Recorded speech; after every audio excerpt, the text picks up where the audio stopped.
Hello friends, welcome to my channel technology Aman. जैसा कि आप सभी जानते हैं कि इस चैनल पे हम सी लैंग्वेज की एक कंप्लीट प्लेलिस्ट देख रहे हैं। सो आज एक नए वीडियो के साथ स्टार्ट करते हैं। आज के इस वीडियो में हम ऑपरेटर्स इन सी के बारे में डिस्कस करेंगे।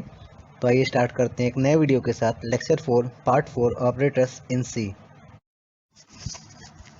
सो लास्ट के वीडियो में हमने concept of true and false, relational operators and logical और बुलियन ऑपरेटर्स के बारे में डिस्कस किया था।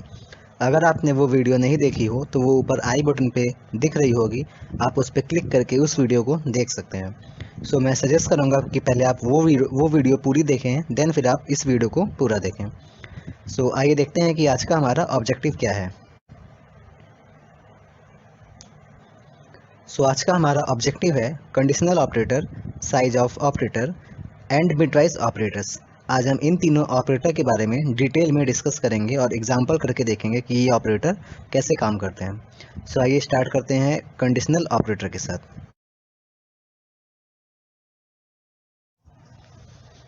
Conditional operator is a ternary operator which requires three expressions as operands. So जो हमारा कंडीशनल ऑपरेटर होता है वो एक टर्नरी ऑपरेटर होता है। अब टर्नरी ऑपरेटर क्या होता है ये हम अपने पुराने वीडियो में कवर कर चुके हैं। सो अगर आपने वो वीडियो नहीं देखी है तो वो ऊपर आई बटन पे क्लिक दिख रही होगी, आप वहाँ पे उस पर क्लिक करके उस वीडियो को देख सकते हैं। सो जो हमारा कंडीशनल ऑपरेटर होता है वो एक टर्नरी ऑपरेटर होता है। और क्योंकि टर्नरी ऑपरेटर को ऑपरेट होने के लिए तीन ऑपरेंड चाहिए होते हैं, तो इसलिए हमारा जो कंडीशनल ऑपरेटर है वो भी एक टर्नरी ऑपरेटर है। सो कंडीशनल ऑपरेटर को ऑपरेट होने के लिए तीन ऑपरेंड चाहिए होते हैं, या फिर हम ये भी कह सकते हैं कि जो हमारा कंडीशनल ऑपरेटर होता है उसे ऑपरेट होने के लिए थ्री एक्सप्रेशंस चाहिए होती हैं। अब हम इसे लिखते कैसे हैं? सो जो हमारा कंडीशनल ऑपरेटर होता है उसे नीचे एक सिंटैक्स लिखा हुआ है, तो हम इसे इस तरह से लिख सकते हैं। ठीक है, तो सबसे पहले क्या होता है कि हमारी टेस्ट एक्सप्रेशन होती है, फिर हम क्या ये क्वेश्चन मार्क वाला साइन लगाते हैं, फिर हमारा क्या होता है एक्सप्रेशन 1 होती है, फिर हमारा कोलन होता है, फिर हमारी एक्सप्रेशन 2 होती है। अब ये काम कैसे करता है, तो इसके लिए हम आइए देखते हैं कि इसे मतलब ये कैसे काम करता है, कैसे हम लिखते हैं। सो यहाँ पे लिखा हुआ है कि firstly the test expression is evaluated. So सबसे पहले क्या होता है कि जो टेस्ट एक्सप्रेशन पे जो लिखा होता है वो मतलब उसे चेक किया जाता है, उसे देखा जाता है। ठीक है, उसकी वैल्यू को देखा जाता है। तो अगर हमारी टेस्ट एक्सप्रेशन की जो वैल्यू होती है वो ट्रू होती है, मीन्स वो नॉन जीरो होती है, तो क्या होता है कि जो हमारी एक्सप्रेशन 1 होती है वो काम करती है, मीन्स वो रिजल्ट के रूप में वो रन होती है, वो वाली लाइन रन होती है। ठीक है, और अगर हमारी टेस्ट एक्सप्रेशन की वैल्यू आती है फॉल्स, मीन्स अगर जीरो आती है वैल्यू, तो जो हमारी एक्सप्रेशन 2 होगी वो चलेगी, एक्सप्रेशन 1 नहीं चलेगी। ठीक है, उस केस में सो अगर हमारा टेस्ट एक्सप्रेशन जो लिखा होगा वो ट्रू होगा तो हमारी एक्सप्रेशन 1 चलेगी रिजल्ट के रूप में, और अगर हमारी टेस्ट एक्सप्रेशन की वैल्यू फॉल्स आती है, मीन्स अगर जीरो आती है, तो हमारा एक्सप्रेशन 2 चलता है रिजल्ट के रूप में। ठीक है, तो इससे हम सिंपल वे में ऐसे भी समझ सकते हैं कि जो हमारा टेस्ट एक्सप्रेशन होता है अगर वो ट्रू आया, मीन्स वो अगर नॉन जीरो आया, तो क्या चलेगा, जो भी एक्सप्रेशन 1 की जगह पे जो भी लिखा होगा वो चलेगा। ठीक है, और अगर हमारी टेस्ट एक्सप्रेशन की वैल्यू फॉल्स आती है, मीन्स जीरो होती है, तो हमारा जो प्रोग्राम का जो फ्लो है या जो हमारा प्रोग्राम है वो सीधे कहाँ चला जाएगा, एक्सप्रेशन 2 की जगह पे चला जाएगा, वहाँ पे जो भी लिखा होगा वो रन हो जाएगा। सो हमने थ्योरी तो देख ली, बट अब हम आइए इसका प्रैक्टिकल करके देखते हैं, इसका एग्जांपल करके देखते हैं कि जो हमारा कंडीशनल ऑपरेटर होता है वो कैसे काम करता है। ठीक है, सो आइए हम इसका एग्जांपल करके देखते हैं। तो आइए हम कंडीशनल ऑपरेटर का एग्जांपल करके देखते हैं। तो सबसे पहले हम अपने प्रोग्राम का बेसिक स्ट्रक्चर लिख लेते हैं। So hash include stdio.h, hash include conio.h, then फिर वाइड मेन, एंड इसके बाद हमारी आती है इसकी बॉडी। ठीक है, फंक्शन की बॉडी, इसके अंदर हम अपनी कोडिंग करते हैं। तो जैसा कि हम जानते हैं कि जो हमारा कंडीशनल ऑपरेटर होता है वो एक टर्नरी ऑपरेटर होता है। ठीक है, मीन्स इससे तीन ऑपरेंड चाहिए होते हैं। ठीक है, काम करने के लिए। सो देखिए, अगर हम सिंपल वे में समझें तो ये भी एक तरह से इफ़ एल्स की तरह काम करता है। ठीक है, अभी हम लोगों ने इफ़ एल्स नहीं पढ़ा है, वो हम अपने आगे आने वाले वीडियो में पढ़ेंगे। तो इसका जो स्ट्रक्चर होता है वो थोड़ा बहुत इफ़ एल्स की तरह ही होता है। ठीक है, जैसे इफ़ एल्स काम करता है वैसे ये भी काम करता है। या अभी हम इसे समझ लेंगे कि ये कैसे काम करता है। तो इसी तरह हमारा जो इफ एल्स होता है वो भी काम करता है। तो आपको दोनों में कंपेयर करने में बहुत ईजी होगा, ठीक है। तो आइए हम इसके लिए एक छोटा सा प्रोग्राम ये बनाते हैं कि हम ये देखते हैं कि 2 नंबर में बड़ा नंबर कौन सा है। हम इसका प्रोग्राम एक बार ऑलरेडी बना चुके हैं, आइए हम आज फिर इसी का प्रोग्राम बनाते हैं। तो उसके लिए हमारे पास 2 नंबर होने चाहिए। तो हम इंट टाइप का और num1 और num2 नाम का 2 वेरिएबल बना ले रहे हैं। इसमें num1 में नंबर 1 होगा, num2 में नंबर 2 होगा। तो हम अभी असाइन भी कर दे रहे हैं। हम num1 में मान लीजिए 5 असाइन कर दिए और num2 में हमने 10 असाइन कर दिया, ठीक है। देन अब हम क्या करते हैं, CLR यूज़ करते हैं, जिससे हमारा पुराना जो आउटपुट होगा वो सब क्लियर हो जाएगा, हमें अपना नया आउटपुट दिखेगा। फिर हम क्या करते हैं कि यहाँ पे गेट CS लगा देते हैं, जो अभी हमें आगे काम आएगा, जिससे हमारी स्क्रीन रुकी रहेगी और हम अपना आउटपुट देख पाएंगे। तो अब हम क्या करते हैं कि हमें ये चेक करना है कि num1 बड़ा है कि num2 बड़ा है, ठीक है। तो हमें चेक करना है कि हमारा मैक्सिमम नंबर कौन सा है, ठीक है। तो उसके लिए हम एक और वेरिएबल बना लेते हैं मैक्स नाम का, ठीक है। तो इसमें क्या होगा, इसमें जो भी मैक्सिमम वैल्यू होगी, या तो num1 या तो num2 जो भी होगी वो इसमें आ जाएगी, ठीक है। ये आप चाहें तो इसे नहीं भी बना सकते हैं, तब भी हमारा प्रोग्राम काम करेगा। तो यहाँ पे हम क्या करते हैं कि लिखते हैं कि num1 is greater than num2, ठीक है। तो यहाँ पे हमने लिखा num1 is greater than num2, means अगर num1 बड़ा है और num2 हमारा छोटा है, ठीक है। अगर ऐसा कुछ होता है तो फिर क्या होगा वो हमको देखना है। तो अगर ऐसा होगा तो हम क्या करेंगे, प्रिंट करेंगे, ठीक है। प्रिंट करने के लिए प्रिंटर यूज़ करते हैं। क्या प्रिंट करेंगे, प्रिंट हम ये करेंगे कि जो हमारा num1 है क्या है, इज़ ग्रेटर, और num1 की जगह पे अगर हम उसकी वैल्यू प्रिंट करवाना चाहें तो हम क्या करेंगे, num1 की जगह पे हम लिखेंगे %d और यहाँ पे हम क्या लिख देंगे, num1, ठीक है। अगर ऐसा कुछ होता तो ये प्रिंट होगा। वरना फिर क्या होगा, अगर हमारी ये जो कंडीशन लिखी हुई है यहाँ पे num1 is greater than num2, अगर ये जो कंडीशन है अगर वो फॉल्स हो जाएगी, तब क्या होगा कि हमारा अब हम जो लिखेंगे वो चलेगा। अगर ये फॉल्स है तो फिर क्या प्रिंट होना चाहिए कि num2 इज़ ग्रेटर, ठीक है। यहाँ पे क्या प्रिंट होना, num2 इज़ ग्रेटर, ठीक है। तो अगर हम num2 की जगह पे इसकी वैल्यू प्रिंट कराना चाहें तो हम क्या करेंगे, num2 की जगह पे लिख देंगे %d, एंड यहाँ %d की जगह पे किसकी वैल्यू प्रिंट होगी, num2 की, ठीक है। तो हमने ऐसा कुछ लिख दिया। तो अगर हम चाहें तो हम यहाँ पे लिख सकते हैं मैक्स इक्वल टू, ठीक है। अगर हम चाहें तो इसे नहीं भी लिखेंगे तो भी हमारा प्रोग्राम काम करेगा। तो हम इस वेरिएबल को हटा दे रहे हैं क्योंकि इससे हमारा स्टोरेज बढ़ जाएगा, कोई मतलब नहीं है, ठीक है। तो मेनली हमने किया क्या कि हमने सबसे पहले 2 वेरिएबल डिफाइन किया, num1 num2 नाम का, दोनों में एक एक वैल्यू असाइन कर दी। फिर हमने अपना सारा आउटपुट क्लियर कर दिया।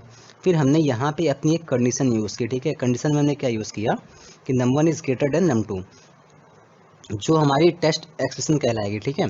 तो यहाँ पे हमारा टेस्ट एक्सप्रेशन क्या है, ये जो पोर्शन हाईलाइट है वो हमारा टेस्ट एक्सप्रेशन है। तो उसमें हमने क्या लिखा है, num1 is greater than num2, means अगर हमारा num1 बड़ा है और num2 छोटा है, अगर ये ट्रू होगा तो क्या चलेगा, ये वाली लाइन चलेगी जो हमारी यहाँ से लिखी हुई है, ये क्वेश्चन मार्क के बाद, ठीक है। यहाँ से लेके यहाँ तक ये लाइन चलेगी। जैसा हम जानते हैं कि जो हमारा कंडीशनल ऑपरेटर होता है वो ऐसे ही काम करता है। बट अगर हमारी ये जो टेस्ट एक्सप्रेशन है अगर ये फॉल्स हो जाएगी, इसकी वैल्यू फॉल्स आएगी, तो क्या चलेगा, हमारी ये कॉलन के बाद जो लाइन होती है वो लाइन चलती है। तो कॉलन के बाद ये लाइन है तो ये चलेगी, तो हमारा प्रोग्राम यहाँ पर आ जाएगा, ठीक है। इस लाइन में हमने लिखा क्या है, हमने कुछ प्रिंट कराया है। क्या प्रिंट कराया है, जो वैल्यू बड़ी है, ठीक है, मतलब num2 इज़ ग्रेटर। और इसमें हमने क्या किया, हमने इसमें भी प्रिंट कराया है। क्या प्रिंट कराया है, num1 इज़ ग्रेटर, ठीक है। तो अगर num1 बड़ा होगा और num2 छोटा होगा तो क्या प्रिंट होगा, अगर ये कंडीशन ट्रू होगी तो ये लाइन प्रिंट होगी, और अगर ये कंडीशन हमारी ये लिखी हुई है अगर ये फॉल्स होगी तो फिर ये वाली लाइन प्रिंट होगी, ठीक है। उसके बाद हमने गेट CS लिख दिया है यहाँ पे। देन फिर हमारा प्रोग्राम बंद हो गया। तो हम इसे सेव करते हैं। तो फाइल पे गए एंड सेव पे क्लिक किए। तो आप इसे किसी भी नाम से सेव कर सकते हैं और आप इसका पाथ भी यहाँ से चेंज कर सकते हैं। तो COND के नाम से मैंने सेव कर दिया। अब आप इसे कंपाइल और रन करिए।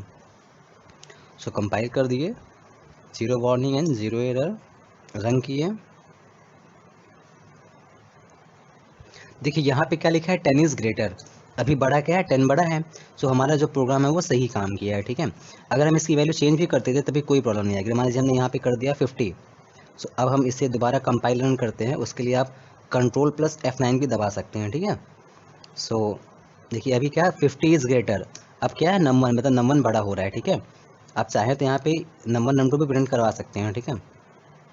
सो मतलब हमारा प्रोग्राम सही है, हमने सही कोडिंग की है। सो आई होप कि आपको कंडीशनल ऑपरेटर कैसे काम करता है वो समझ में आया होगा। इसका सिंपल मीनिंग है, हम टेस्ट एक्सप्रेशन में जो कुछ भी लिखेंगे, हम अपनी टेस्ट एक्सप्रेशन में जो कुछ भी लिखेंगे, अगर उसकी वैल्यू ट्रू होगी तो ये क्वेश्चन मार्क के बाद की जो भी लाइन होगी वो चल जाएगी। तो हमारी जो टेस्ट एक्सप्रेशन है वो अभी ट्रू है, सो अभी ट्रू है ये, तो ये लाइन चलेगी। इस लाइन हमने लिखा क्या है, प्रिंट ऑफ की लिखा है, मीन्स हम कुछ प्रिंट करा रहे हैं। क्या प्रिंट करा रहे हैं वो हमने इसके ब्रैकेट के अंदर लिख दिया है, ठीक है। बट अगर ये लाइन जो हमारी है, जो हमारी टेस्ट एक्सप्रेशन है, अगर ये फॉल्स हो जाएगी तो क्या होगा, ये जो फिर जो कोलन के बाद की जो लाइन है वो चलेगी, ठीक है, ये वाली लाइन चलेगी। सो अगर आपको कोई प्रॉब्लम आई है तो आप कमेंट करिए। आपको वीडियो अच्छी लग रही है आप इसे लाइक करें, चैनल को अभी सब्सक्राइब करें और शेयर करें, ठीक है। आइए देखते हैं अपने नेक्स्ट टॉपिक की ओर। Size of operator. Size of is an unary operator that gives the size of its operand in terms of bytes. So size of operator क्या होता है कि वो यूनिरी ऑपरेटर होता है। और यूनिरी ऑपरेटर क्या होता है ये भी हम अपने पुराने वीडियो में पढ़ चुके हैं। सो अगर आपने वो वीडियो नहीं देखी होगी तो वो ऊपर आई बटन पे क्लिक हो रही होगी, आप वहाँ से उस वीडियो को देख सकते हैं। सो जो हमारा साइज ऑफ ऑपरेटर होता है वो यूनिरी ऑपरेटर होता है। और जैसा कि हमें पता है कि जो यूनिरी ऑपरेटर होता है वो एक ऑपरेंड पे काम करता है, मीन्स उसे ऑपरेट होने के लिए केवल का केवल एक ऑपरेंड चाहिए होता है। सो size of operator unary operator है, तो इसे भी ऑपरेट होने के लिए केवल एक ऑपरेंड चाहिए, ठीक है। सो जो हमारा साइज ऑफ ऑपरेटर है वो किस पे ऑपरेट होता है, वो मतलब जैसे कि नीचे लिखा हुआ कि the operand can be a variable constant and data type. So जो हमारा ऑपरेंड होता है वो वेरिएबल भी हो सकता है, कांस्टेंट भी हो सकता है और डेटा टाइप भी हो सकता है। मतलब अगर हम इन शॉर्ट लाइन या फिर एक वन लाइन में देखें तो जो हमारा साइज ऑफ ऑपरेटर होता है, पहली बात तो वो यूनिरी ऑपरेटर होता है, मीन्स उसे ऑपरेट होने के लिए केवल का केवल एक ऑपरेंड चाहिए, ठीक है। इसका काम क्या होता है कि हम जो भी ऑपरेंड इसमें पास करते हैं या जो भी ऑपरेंड इसमें हम देते हैं ये उसका साइज बताता है, ठीक है। और कैसे बताता है, in terms of bytes, means size of operator किसी भी वेरिएबल कांस्टेंट और डेटा टाइप का क्या करता है, साइज बताता है, किसमें, बाइट्स में, ठीक है। सो आइए इसे हम एग्जांपल करके देखते हैं कि ये कैसे काम करता है। तो आइए हम लोग साइज ऑफ ऑपरेटर के बारे में देखते हैं, तो उसका एग्जांपल करके देखते हैं। तो उसके लिए हम अपने प्रोग्राम का बेसिक स्ट्रक्चर पहले से ही लिख के रखे हैं। तो देखिए जैसे हमें पता है कि साइज ऑफ ऑपरेटर क्या होता है कि वो जो ऑपरेंड वो पहले तो यूनिरी ऑपरेटर होता है, ठीक है, मीन्स उसे ऑपरेट होने के लिए केवल एक ही ऑपरेंड चाहिए होगा। तो वो उस ऑपरेंड का क्या करता है, साइज बताता है, ठीक है, किसमें, बाइट्स में। बाइट्स क्या होती है, तो वो बिट्स, मतलब बिट्स का क्या होती है, कॉम्बिनेशन होती है, ठीक है। तो बाइट्स में क्या करेगा, वो साइज बताएगा, ठीक, यहाँ तक समझ में आ गया। और ऑपरेंड की जगह पे होता क्या है, तो हमारा कोई भी कांस्टेंट, कोई भी वेरिएबल या कोई भी डेटा टाइप हो सकता है इस ऑपरेंड की जगह पे। मीन्स साइज ऑफ ऑपरेटर क्या करेगा, वो किसी कांस्टेंट का, वो किसी वेरिएबल का या फिर वो किसी डेटा टाइप का क्या करेगा, साइज बताएगा बाइट्स में, ठीक है। तो आइए हम इसे एग्जांपल करके देखते हैं। तो मैं यहाँ पे लिख रहा हूँ कुछ, उसे आप समझने की कोशिश करिएगा, ठीक है। सो हमने प्रिंटफ में लिखा कि साइज ऑफ सॉरी हमने यहाँ पे लिखा कि size of int is in terms of bytes. Means bytes में जो इंट होता है, इंट हमारा क्या होता है, डेटा टाइप होता है, तो इंट की साइज क्या होगी, ठीक है। तो यहाँ पे हम %d लगा देते हैं और इस %d की जगह पे आएगा क्या, वो आएगा साइज ऑफ, और ब्रैकेट में हम डालते हैं यहाँ पे इंट। मीन्स ये कैसे काम करेगा कि हम इंट का साइज़ देखना चाहते हैं, ठीक है। तो %d की जगह पे इस पूरे की वैल्यू आ जाएगी, ये वैल्यू कितनी देगा वो हम यहाँ से देख लेते हैं, ठीक है। सो इसे हम कंपाइल और रन करके देखते हैं क्या आता है। सो हमारा क्या आ रहा है, 2 आ रहा है। जैसे कि हमें पता है कि जो इंट होता है उसकी साइज़ कितनी होती है, 2 होती है, तो इसने उसकी साइज़ बता दी। अगर हम इसकी जगह कैर लिखते हैं तब देखते हैं क्या होता है, ठीक है। तो हमने कैर लिखा, अब हम कंपाइल रन करते हैं तो देखिए 1 आ रहा होगा, ठीक है। यहाँ पे आउटपुट क्या आ रहा है, 1 आ रहा है। सो साइज ऑफ ऑपरेटर क्या करता है कि वो किसी भी वेरिएबल का, कांस्टेंट का या फिर किसी भी डेटा टाइप का क्या करता है, साइज बताता है। साइज बताएगा तो वो या तो हम उसे कहीं स्टोर करा लें, वरना फिर उसे हम डायरेक्ट प्रिंट करा लें। तो हमने क्या किया, हमने यहाँ पे उसे डायरेक्ट प्रिंटफ का यूज़ करके प्रिंट करा लिया। आप इसी में हम एक काम और कर सकते हैं कि हम एक इंट नाम का वेरिएबल बना लिए और हम यहाँ पे उसमें एक्स इन टाइप का एक्स नाम का एक वेरिएबल बना दे रहे हैं, ठीक है। अब अगर हम यहाँ पे एक्स का साइज़ देखेंगे, सो एक्स क्या है, इन टाइप का है, तो उसका साइज़ कितना होना चाहिए, 2 होना चाहिए, ठीक है। तो देखते हैं कि इसकी वैल्यू कितनी आ रही है। सो यहाँ पे हमें जो आउटपुट मिला वो 2 आ रहा है, ठीक है। अगर हम इसका साइज़ चेंज, अगर हम इसका डेटा टाइप चेंज कर देते हैं, मान लीजिए हमने कैर कर दिया, ठीक है। सो कैर नाम का कैर डेटा टाइप का वेरिएबल है, तो साइज़ कितना होगा उसका 1 होगा। अब एक्स का साइज़ कितना आना चाहिए, 1 आना चाहिए। सो देखिए अब 1 आ रहा है, ठीक है। हम यहाँ वेरिएबल भी डाल के देख चुके हैं, हम यहाँ कांस्टेंट, अब यहाँ पे हम कांस्टेंट डाल के देखते हैं, जैसे हमने डेटा टाइप और वेरिएबल यहाँ पे पास करके देख लिया, उसका साइज वो बता रहा है। अगर यहाँ पे हम कोई कांस्टेंट पास करते हैं, मान लीजिए हमने पास कर दिया 87.89, तो ये कैसा है, ये फ्लोटिंग टाइप का है, फ्लोटिंग पॉइंट टाइप का है, तो इसका साइज क्या होगा, फ्लोट टाइप का होगा। और फ्लोट टाइप का साइज कितना होता है, 8 होता है, ठीक है। तो देखते हैं इसका आउटपुट क्या आ रहा है। सो 8 आ रहा है, ठीक है। तो आई होप आपको ये समझ में आया होगा, बट अगर आपको कोई प्रॉब्लम आती है तो आप कमेंट कर सकते हैं। सो मैं आपकी प्रॉब्लम को दूर करने की पूरी कोशिश करूँगा, ठीक है। आप चाहें तो इसे किसी वेरिएबल में स्टोर भी, जो आपका साइज आया है आप उसे किसी वेरिएबल में स्टोर करवा के उसकी वैल्यू को आप यूज़ भी कर सकते हैं, ठीक है। वो कैसे करेंगे वो भी देख लीजिए। तो सिंपली उसके लिए हमने एक्स नाम का एक वेरिएबल बनाया है, तो हम इसे इन टाइप पे कर देते हैं, क्योंकि वो साइज़ देता है, ठीक है। हमने इसे इन टाइप पे कर दिया। अब हम यहाँ क्या करते हैं, एक्स इक्वल टू लिख देते हैं साइज ऑफ,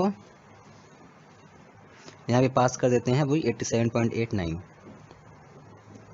ठीक है। तो इसकी वैल्यू कितनी आनी चाहिए, इसकी वैल्यू आनी, इसका मतलब रिजल्ट कितना आना चाहिए, इसका रिजल्ट 8 आना चाहिए, ठीक है, जैसे मुझे पता है, ठीक है। सो यहाँ पे अगर हम x की वैल्यू प्रिंट कराएं, ठीक है, यहाँ पे हम किसकी वैल्यू प्रिंट कराएंगे, अब x की वैल्यू, ठीक है। और ये मैसेज हम हटा दे रहे हैं।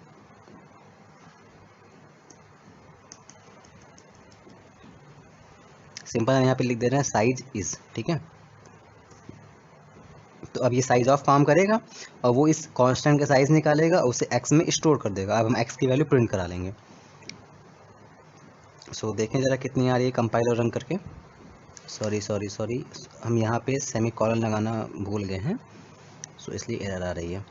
इसे अगेन कंपाइलर रन करते हैं, तो देखिए 8 आ रहा है, ठीक है। सो अगर आपको कोई प्रॉब्लम आई होगी आप कमेंट करिएगा। वीडियो अच्छी लग रही, वीडियो को लाइक करें, चैनल को सब्सक्राइब करें, अधिक से अधिक शेयर करें। Bitwise operators. C support manipulation of data at the bit level. देखिए जो सी लैंग्वेज होती है वो बिट लेवल तक डेटा को क्या करती है, मैनिपुलेट करती है। बिट क्या होता है, बिट मीन्स मतलब 0 एंड 1, ठीक है। सो सी लैंग्वेज क्या है कि वो सेपरेटली एक एक बिट पे क्या कर सकती है, डेटा का मैनिपुलेशन कर सकती है, मीन्स उस पर काम कर सकती है, ठीक है। बिट ऑपरेटर या bitwise operators operate on integers only and they are use for operations on individual bits. तो जो हमारा बिटवाइज ऑपरेटर्स होते हैं, ये जो बिटवाइज ऑपरेटर होता है, ये पहली बात तो ये केवल का केवल इंटीजर्स पे ही काम करते हैं, ठीक है। देन इसका काम क्या होता है कि ये एक एक पर्टिकुलर बिट पे ये ऑपरेशन परफॉर्म कर सकते हैं, ठीक है। मीन्स अगर हमारे पास 0 एंड 1 की एक पूरी सीरीज़ है, 0 1 0 1 0 ऐसे करके एक एक पूरी सीरीज़ मेरे पास बनी हुई है, तो हम उस सीरीज़ पे सेपरेटली या इंडिविजुअली एक एक बिट पे हम, अगर हमें कोई ऑपरेशन परफॉर्म करना है तो हम सेपरेटली एक एक बिट पे अपना ऑपरेशन परफॉर्म कर सकते हैं, ठीक है। ये थोड़ा सा सुनने में थोड़ा सा अजीब लग रहा होगा, तो हम इसे एग्जाम्पल करके देखेंगे तो ये हमें ज़्यादा क्लियर होगा, ठीक है। बेसिकली आपको यही समझना है कि जो बिटवाइज ऑपरेटर होता है वो केवल इंटीजर पे काम करता है, और इसका काम क्या होता है कि ये सेपरेटली एक एक बिट पे ये ऑपरेशन परफॉर्म कर सकता है, ठीक। अब जो हमारा बिटवाइज ऑपरेटर होता है, ये कौन कौन से ऑपरेटर होते हैं, तो वो आपको यहाँ स्क्रीन पे दिख रहा होगा।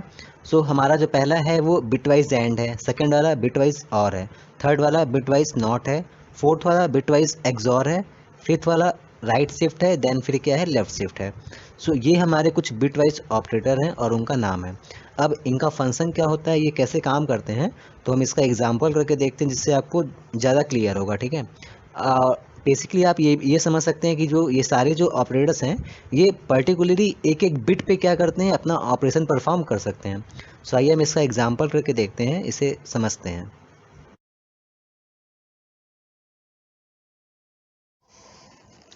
Bitwise and. सो ये बिटवाइज एंड की टेबल बनी हुई है, तो इसमें जैसे कि अगर आपकी दोनों बिट अगर 0 0 होती है तो जो हमारा रिजल्ट होगा वो 0 होगा। दोनों में से कोई एक बिट भी अगर जीरो या फिर कोई एक बिट भी वन है तो हमारा रिजल्ट जीरो ही आएगा, ठीक है। तो हमारा रिजल्ट वन कब आएगा, जब दोनों बिट कैसी होंगी, वन होंगी, ठीक है, तो हमारा रिजल्ट वन आएगा। सो इसे हम एग्जाम्पल के थ्रू अगर समझना चाहें तो आप ये देख सकते हैं कि यहाँ पे एग्जाम्पल है इंट एक्स, ठीक है, मतलब एक्स नाम का एक वेरिएबल है, वो इन टाइप का है, और एक्स में हमने क्या लिखा है 23 एंड मतलब बिटवाइज एंड 56। तो इसमें होगा क्या कि हम 23 और 56 में बिटवाइज एंड ऑपरेटर ऑपरेट कर रहे हैं, और उसका जो भी रिजल्ट आएगा वो एक्स में सेव हो जाएगा, ठीक है। अब देखिए हमें ये पता है कि जो हमारा बिट वाइज एंड होता है वो सेपरेटली एक एक बिट पे काम करता है, और यहाँ पे 23 और 56 जो लिखा हुआ है वो डेसिमल नंबर सिस्टम में लिखा हुआ है, तो पहले हमें इसे डेसिमल से बाइनरी में चेंज करना होगा। तो अगर हम 23 और 56 को बाइनरी में चेंज करते हैं तो देखिए यहाँ पे इसका रिजल्ट लिखा हुआ है, ये ऐसा कुछ आता है, ठीक है। नॉर्मली हम 16 बिट आर्किटेक्चर पे बेस कंप्यूटर में काम करते हैं, सो इसलिए इसे हमने 16 मतलब 0 और 1 के 16 बिट कॉम्बिनेशन में लिखा हुआ है, ठीक है। आप चाहें तो इसे 4 और 8 के भी कॉम्बिनेशन में लिख सकते हैं, लेकिन नॉर्मली 16 बिट आर्किटेक्चर होता है, इसलिए हमने इसे 16 बिट में रिप्रेजेंट किया है। सो जब हम 23 और 56 में जब हम एक एक करके एक एक बिट पे bit wise and operator operate करेंगे, तो देखिए जैसे हमने भी पहले पिछले हमने टेबल में देखा था, हमारे पास जो टेबल थे उसमें हमने क्या देखा था कि अगर हम 0 0 ऑपरेट करते हैं तो 0 आता है, 0 1 करते हैं तो 0 आता है, 1 0 करते हैं तो 0 आता है, एंड 1 1 करते हैं तो 1 आता है। मीन्स 1 कब आएगा, जब दोनों बिट क्या होंगी, 1 होंगी, ठीक है।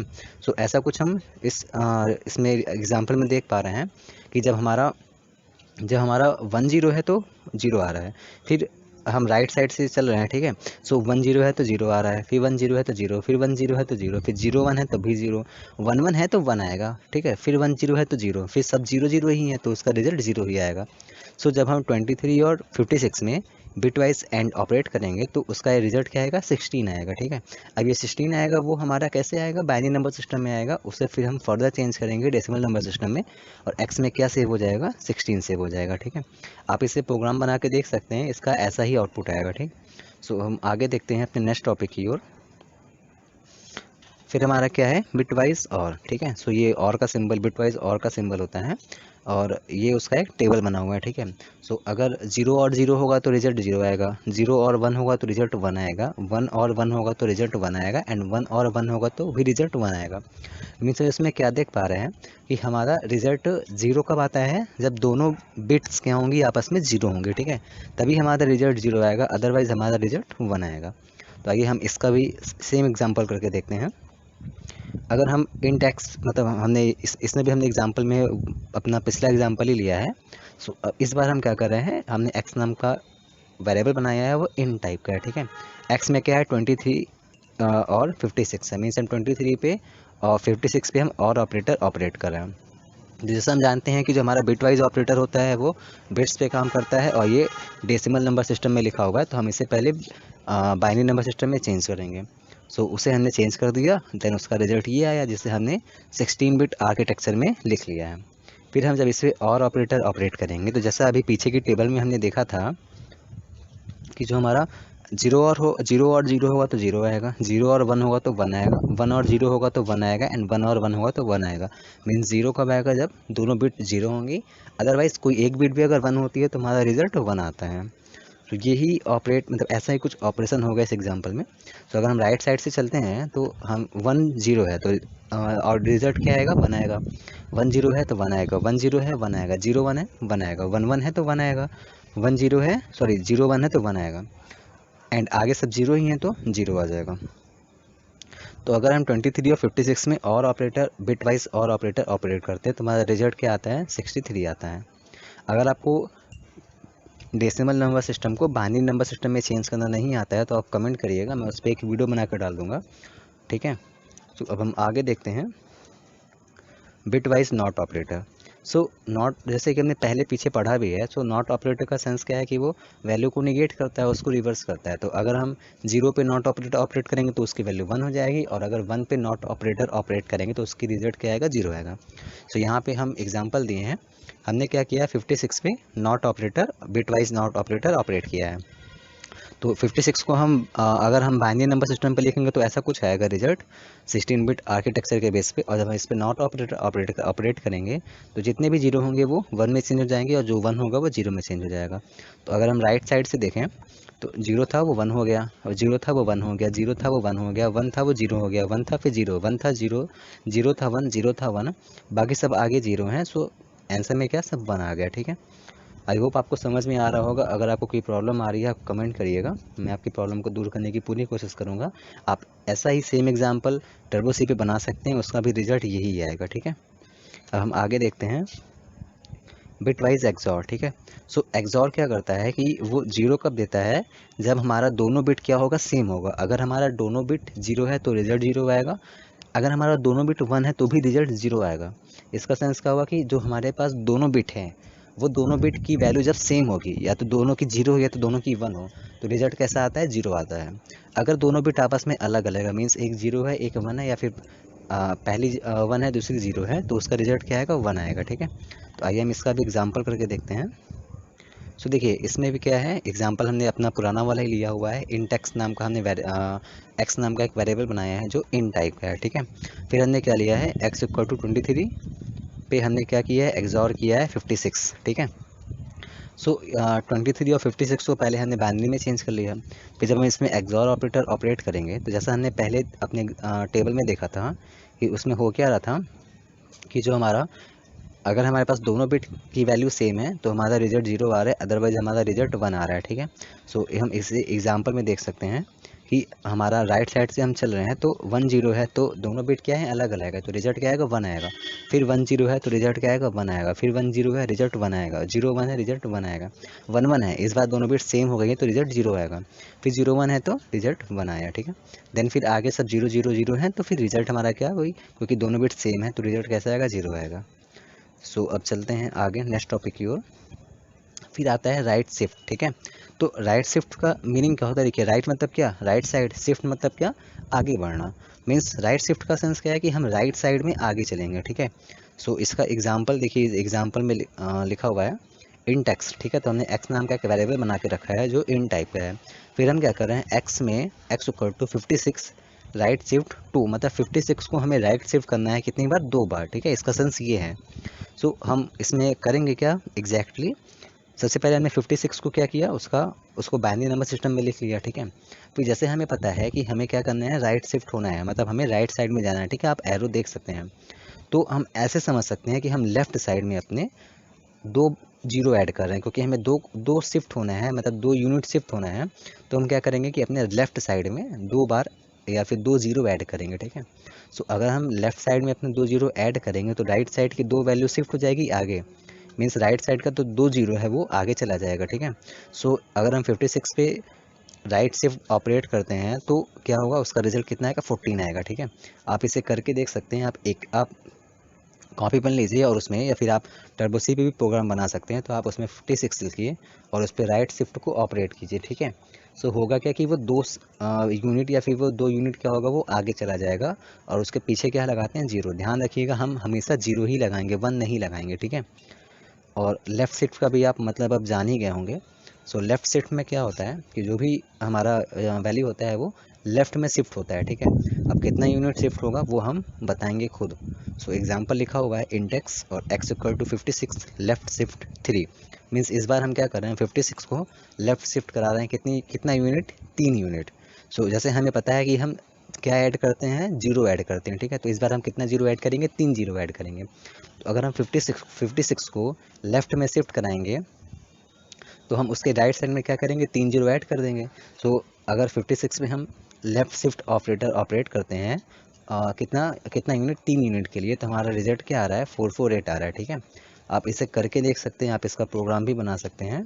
सो अगर आपको कोई प्रॉब्लम आ रही है तो आप कमेंट करिए, अगर आपको एग्जाम्पल समझ में नहीं आ रहा है, आपको कोई भी प्रॉब्लम है तो आप कमेंट करिए, मैं आपको टर्बो सी पे इसका एग्जाम्पल करके दिखाऊंगा, वरना और भी आपको एग्जाम्पल्स बताऊंगा। ठीक है, so thanks for watching this video. अगर आपको ये वीडियो अच्छी लगी हो तो वीडियो को लाइक करें, चैनल को सब्सक्राइब करें, अधिक से अधिक शेयर करें। अगर आपको कोई भी प्रॉब्लम आई हो तो आप कमेंट करिए और हमें अपना सपोर्ट करिए। अगर आपको इस वीडियो का PDF चाहिए तो आप हमारे टेलीग्राम चैनल को ज्वाइन कर सकते हैं, जहाँ पे आपको इसका PDF और पुरानी सभी वीडियो का PDF मिल जाएगा। आप मुझे इंस्टाग्राम पे भी फॉलो कर सकते हैं, जिसका लिंक डिस्क्रिप्शन सेक्शन में दिया हुआ है, जहाँ पे आपको रेगुलरली कंटेंट मिलते रहेंगे जो आपके लिए बहुत ही हेल्पफुल होंगे। सो अब मिलते हैं नेक्स्ट वीडियो में, तब तक घर पे रहें, कोविड के प्रिकॉशंस का फॉलो करें और बी सेफ।